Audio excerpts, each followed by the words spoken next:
নোয়াখালীর বেগমগঞ্জে ঐতিহ্যবাহী শিক্ষা প্রতিষ্ঠান বেগমগঞ্জ সরকারি পাইলট উচ্চ বিদ্যালয়ের প্রাক্তন শিক্ষকদের সম্মাননা প্রদান করা হয়েছে। বিদ্যালয়ের হলরুমে পাইলটিয়ান ২০০২ ব্যাচের আয়োজনে এবং বেগমগঞ্জ পাইলট উচ্চ বিদ্যালয়ের অ্যালামনাই অ্যাসোসিয়েশনের সার্বিক সহযোগিতায় এই সম্মাননা প্রদান অনুষ্ঠান হয়। বেগমগঞ্জ পাইলট উচ্চ বিদ্যালয়ের ভারপ্রাপ্ত প্রধান শিক্ষক ইসমাইল হোসেনের সভাপতিত্বে এতে প্রধান অতিথি ছিলেন সাবেক শিক্ষক ও অ্যালামনাই অ্যাসোসিয়েশনের সভাপতি বাদশাহ আলম।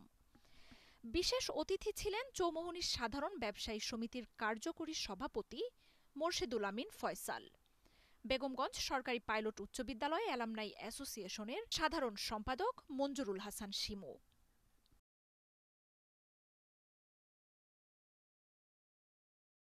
সম্মাননা অনুষ্ঠানে উপস্থিত প্রাক্তন শিক্ষকদের মাঝে স্মৃতিচারণ ও উপদেশমূলক বক্তব্য রাখেন মাহফুজুর রহমান, চন্দ্রশেখর, ইমরান হোসেন, নূর নাহার, দীপক রঞ্জন পাল, মতিলাল, বশিরউদ্দিন ও নবিউল্লাহ।